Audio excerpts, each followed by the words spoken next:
There's a loosely defined term in the art world known as aesthetic terrorism, and it was pioneered by this book that kind of explored super fringe art. Stuff like G.G. Allen, Marilyn Manson, that kind of super shock, super degenerate, just disgusting stuff. And of course, like most art, or like most modern art, as we've been told, it's more about the spirit or the idea behind the art or what the artist is trying to accomplish than it is the art itself. The intention. And the intention that you find along with a lot of this kind of art is destruction of society. And usually wrapped up in this idea of, society's boundaries and borders are not allowing the individual to, or certain groups, to be as independent as they should be or liberated. A lot of it revolves around that kind of idea of liberation. And that's what Velma is. That's what all of these kind of weird skin suit reboots have been since day one. They've been the destruction of culture, the destruction of art, the destruction of memory under the guise of liberation, of challenging norms, of expressing things that weren't expressed before. And I'm not saying that everyone who makes things like Velma is willingly participating or intending to participate in the aforementioned destruction, but they're doing it regardless. And the way they're doing it is by making these IPs and these characters skin suits, by hollowing out things that fans have loved, usually things that were meant for, or not even meant for, but included an appeal to children. And they hollow them out, they empty them out, and they replace them and fill them with their own intention and their own ideas, and they wear the old one like a skin suit. So they, regardless if the intention is there to do harm or to do destruction, that's what they're doing anyway. They are replacing memory. They are ruining the lineage and the idea of something that existed. It's like this. Imagine Invasion of the Body Snatchers, that Alien movie, which some of you may be too young to remember, but long story short, imagine this. Imagine an alien jumps in through your back and eats your insides and pretends to be you, and for all intents and purposes, to your family and friends, you look just like you, but you don't act like you.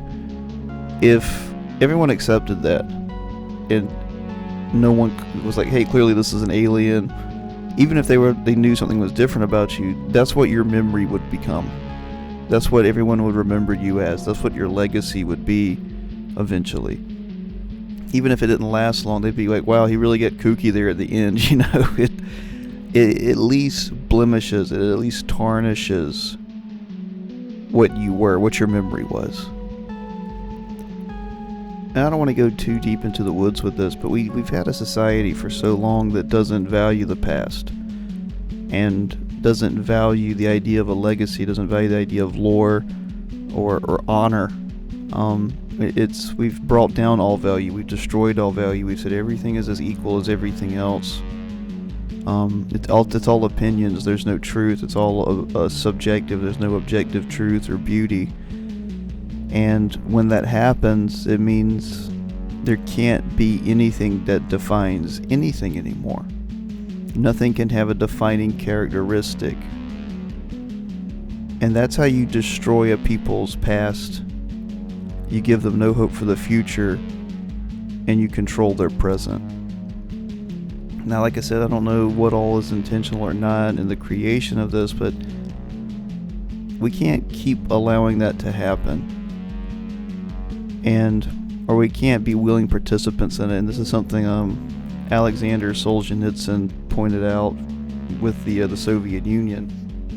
He's famous for writing his essay entitled "Live Not by Lies," and I'm going to butcher it because I don't have it pulled up, but long story short, he says, let the light come into the world. Let it reign, even, like, let it conquer, even, but not through me. And that's something that's important to remember. You can't really stop people from bastardizing beloved franchises, but you cannot participate in it. You cannot give it attention by watching it. Like, I'm not gonna watch Velma. What I've seen from it has come from third-party sources, people who either did watch it or who pirated it and watched it. But you can't participate in that. I mean, if I had to sum it up, I'd have to agree with the no hate watching people. Or if you're gonna hate watch it, don't give that money to HBO.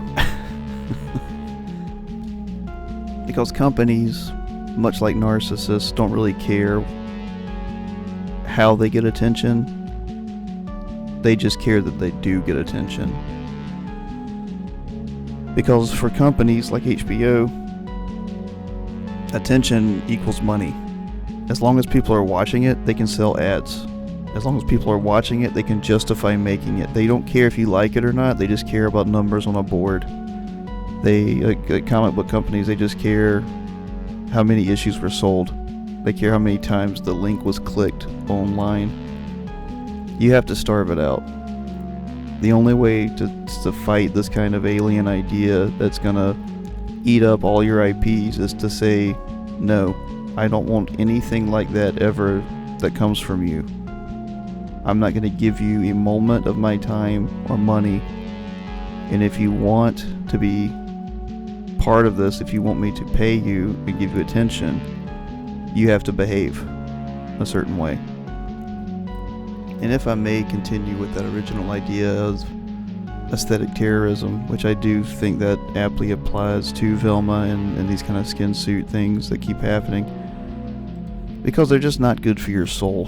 And I don't mean that in a judgmental way as far as those who would consume it. It's just like, man, just the degeneracy, the disgusting low quality. Like, you can have things like sex and drugs and rock and roll if they're done well, but Velma is not done well, and a lot of these IP changes and skin suits just are not done well. They're just low quality or no quality at all garbage.